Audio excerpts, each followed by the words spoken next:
Good morning and welcome. You're watching the morning news on CNN News 18. I am Aisha Varma. Our top focus remains on Bengal, the developments in Bengal, where TMC Minister Partha Chatterjee has been arrested.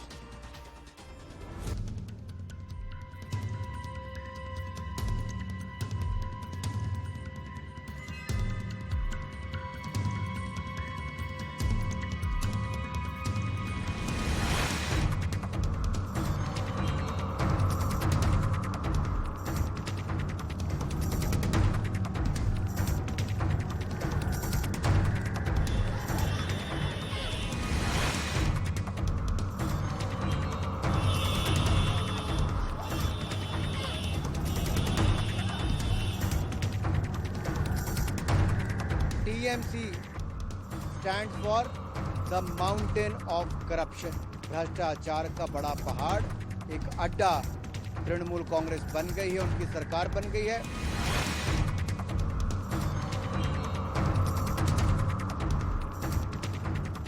যদি আইনে দোষী কেউ সাব্যস্ত হন তার বিরুদ্ধেও দল ব্যবস্থা নেবে।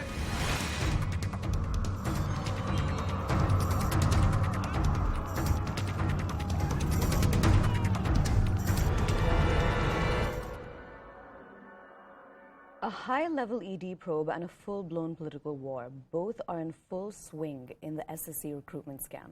West Bengal Minister Partha Chatterjee is currently under ED remand and hospitalized at the same time owing to cardiac uneasiness right after custody was granted. Partha's aide Arpita Mukherjee was grilled by the ED overnight and will be produced before court today. Meanwhile, the BJP and the Congress have demanded the resignation of Partha Chatterjee as the TMC has distanced itself from Mamta's close aide, saying they will take action if Partha will be found guilty. कैसे देख रही है आपकी party? देखिए, इसके लिए हम लोग कई आंदोलन किए। आज धरातल पर पहुंचा है मामला। इतना भ्रष्टाचार चरम पर है बंगाल में, वहां के लोग त्रस्त हैं। अगले पीढ़ी का जिंदगी बर्बाद हो गया है। जितना एग्जाम हुआ है नौकरी के लिए, सब जगह घोटाला हुआ। जो एग्जाम में बैठे ही नहीं है, जो फेल किए, उनको नौकरी मिला पैसा के बदले में, और जो बेचारे अच्छे स्टूडेंट पास किए, वो रास्ते के बगल में 4 साल से धरना दे रहे हैं। धरना करने के लिए भी हाईकोर्ट जाना पड़ता है परमिशन के लिए, पर वो सरकार अनुमति नहीं देती है। इस प्रकार हताशाजनक स्थिति में वहां ये सब घटना हो रही है। लोग खुश हैं। यहाँ इसका तह तक जाना चाहिए। इतनी बड़ी घोटाला, एक एक व्यक्ति 100-100 करोड़ रुपया लूट के बैठे हुए हैं। सब तक पहुंचना चाहिए, सबको सजा मिलना चाहिए। पहली बात तो ये है, काल तक बोल रहे थे प्रतिहिंसा है, बीजेपी हमको दबाने के लिए ऐसा कर रही है, जब लगभग 70-75 करोड़ का अभी तक प्रॉपर्टी मिली हुई है, और कहां कहां कितना है भगवान जाने, वो लोग भी जानते हैं। आज वो करनी कटना चाह रहे हैं कि वो जिनके घर में मिला है वो पार्टी के साथ कोई संबंध नहीं है। ममता बनर्जी सबको यूज करती है, उपयोग करती है, फिर फेंक देती है, हाथ धो लेती है। यहां से भी हाथ धोने का चक्कर है। सब जानते हैं बंगाल में आज से नहीं, काफी दिनों से ये चलते हैं। वहाँ की जब कोर्ट की कार्रवाई जब मतलब शुरू हुई थी, उस समय सबको पता है कि ये टीचर्स की अपॉइंटमेंट में काफी घोटाला हुई है। लेकिन ये ना सीबीआई, ना ईडी, ना कुछ का मतलब इस विषय पे ना कोई जांच पड़ताल, ना कोई तफ्तीश कर रही थी। बाद में कोर्ट ने जब डांटे इनको, तब इसमें रफ्तार हुई है और ये जांच पड़ताल में ये पाया गया है। हम चाहते हैं कि दोषी को सिर्फ गिरफ्तार नहीं, इनको सजा होनी चाहिए। बंगाल में आज ये घोटाला, ये नई बात नहीं, बंगाल में होते हैं, मध्य प्रदेश में होते हैं। जैसे व्यापम कांड होते हैं, वैसे ही बंगाल में इस तरीके के कांड है। ये हरकत में नहीं आ रहे थे, कोर्ट के डांट खाने पर ये जो जांच एजेंसी है हरकत में आई है। ये बहुत ही दुर्भाग्यजनक घटना है। शिक्षा मंत्री को हाईकोर्ट को ऑर्डर करना पड़ता है, सामान्य नौजवानों की आपत्ति पे सीबीआई इंक्वायरी हो। इंक्वायरी के माध्यम से उनके घर से 21 करोड़ रुपया की नगद मिलता है, वो गिरफ्तार होते हैं, मंत्री पद में वो हैं। यही बंगाल की आज की स्थिति को दर्शाती है। ये बहुत ही गंभीर बात है। कहां ले जाना चाहता है यहाँ का सरकार बंगाल की नौजवानों को? कानून अपने रास्ते में जाएगा, उसको एक निर्णायक मोड़ तक लेके जाएगी। ये सरकार भ्रष्टाचारियों की सरकार है। ममता बनर्जी जी के राज में चिटफंड घोटाला हो, कोयला घोटाला हो, या फिर कट मनी हो, और अब जिस तरह से शिक्षकों का घोटाला हुआ और 21 करोड़ रुपया एक सहयोगी के घर पे मिला, तो आप कल्पना कीजिए कितना बड़ा घोटाला होगा। ममता बनर्जी जी भ्रष्टाचार के रिकॉर्ड तोड़ रहे हैं। TMC stands for the mountain of corruption, the mountain of corruption. एक भ्रष्टाचार का बड़ा पहाड़, एक अड्डा तृणमूल कांग्रेस बन गई है, उनकी सरकार बन गई है, जहां करोड़ों की लूट होती है। ममता बनर्जी जी मूक दर्शक बनकर चुप रहती हैं और उनके शासन में प्रशासन को लूट की खुली छूट है, उनके मंत्रियों को लूट की खुली छूट है। All right, now shifting focus, after recommending a CBI probe into the Delhi government's excise policy, sources tell CNN News 18 that the LG, VK Saxena, is now going to crack the whip at officials and civil servants involved in the formulation of the excise policy. The LG has directed the Delhi Chief Secretary to submit a report detailing the role of officials involved. The LG has said that appropriate action will be taken against erring officials who didn't flag the gross violations and deliberate lapses in the formulation, amendment and implementation of the Delhi excise policy.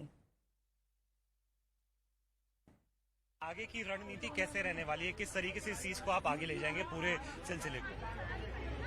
Arvind Kejriwal की जो सरकार है, जिस तरह से उन्होंने शराब की नई पॉलिसी में जो भ्रष्टाचार किया, करप्शन किया है, और उसके मुख्य कर्ता धर्ता मनीष सिसोदिया हैं जो दिल्ली के उप मुख्यमंत्री हैं, उनकी बर्खास्तगी तक ये आंदोलन सड़कों पर जारी रहेगा। नई शराब नीति में जिस तरह से शराब के माफिया को फेवर दिया गया, पहले हम लोगों ने नई शराब नीति का विरोध किया क्योंकि उन्होंने 250 शराब की दुकानों से 1000 कर दी, गली मोहल्ले में मंदिर स्कूलों के पास खोलने की अनुमति दे दी, जो 21 ड्राई डे की संख्या थी उसको घटाकर 3 कर दिया, शराब विक्रेताओं का जो कमीशन है वो 2.5% से बढ़ा के 12.5% कर दिया।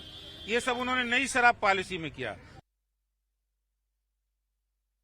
Controversy has erupted in Rajasthan over the state's eligibility examination for teachers. Female candidates were asked to remove dupattas, mangalsutras and their sleeves, buttons, sari pins were also removed before the exam as well.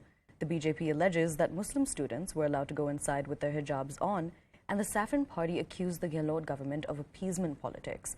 Meanwhile, according to local authorities, the hijab is not banned during the exams. It just has to be thoroughly checked before entering the examination center. Rajasthan की सबसे बड़ी भर्ती परीक्षा रीट भर्ती परीक्षा चल रही है और दूसरी पारी का पेपर हो रहा है। इस वक्त हम सेंटर पर खड़े हैं और परीक्षा के अंदर आप देख सकते हैं कि इस बार जो खास तौर पर ध्यान रखा जा रहा है, वो जो बच्चे आ रहे हैं उनकी चेकिंग कड़ी की जा रही है। स्टूडेंट्स को आप देख सकते हैं कि ये गर्ल्स की लाइन है और एक एक की पूरी तलाशी ली जा रही है। क्या क्या आपको पता है कि क्या पहन के जाना चाहिए, क्या नहीं? मतलब कोई आभूषण नहीं पहनते हैं और हाफ स्लीव पहनते हैं, स्लीपर मतलब फ्लैट टाइप में पहनते हैं। इस तरीके से ये जो इयररिंग्स वगैरह नहीं, हाँ सब कुछ उतार के आए हैं। तो आप चुन्नी हम जो देख रहा लेके आएंगे, बाहर छोड़ी दिखती है आप लोग? यस, चुन्नी बाहर छोड़नी पड़ी।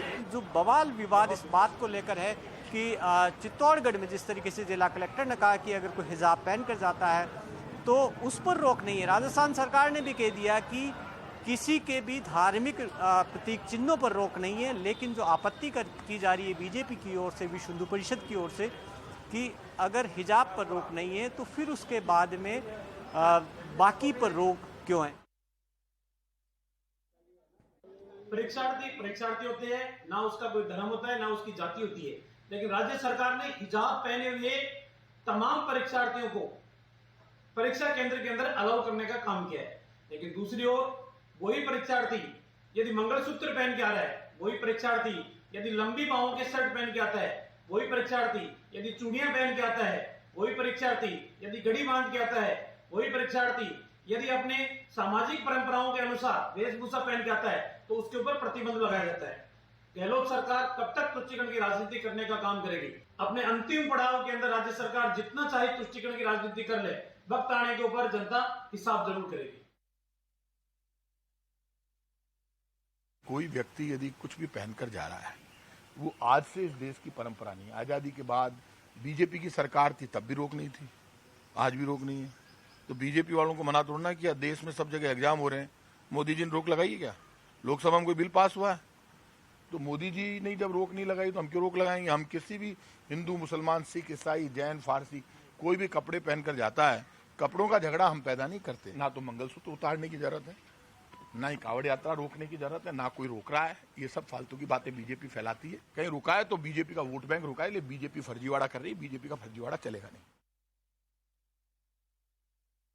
राजस्थान में जब से कांग्रेस की सरकार आई है और गहलोत जी मुख्यमंत्री हैं, तब से ऐसा लगता है कि राजस्थान में संविधान का पालन नहीं हो रहा है। देखिए, संविधान के पालन में हिंदू, मुस्लिम, सिख, ईसाई सभी को संविधान के पालन में रह के ही काम करना होगा।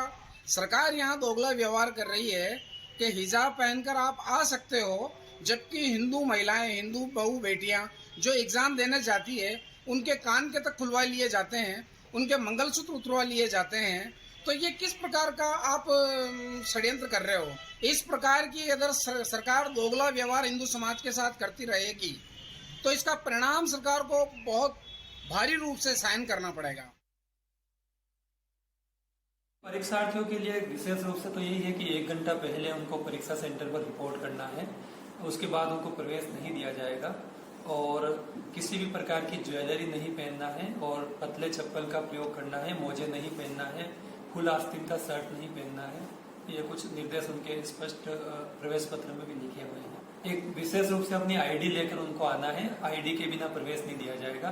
तो किसी भी प्रकार का कोई भी एक आईडी दस्तावेज उनको आवश्यक रूप से लाना है साथ में। हिजाब पे कोई प्रतिबंध नहीं है, जो भी हिजाब पहन के आएगा उसको रोकेंगे नहीं, केवल उसकी अच्छी तरीके से जांच की जाएगी कि उसमें कोई डिवाइस तो नहीं लगी है, तो उनको देख के प्रवेश दिया जाएगा।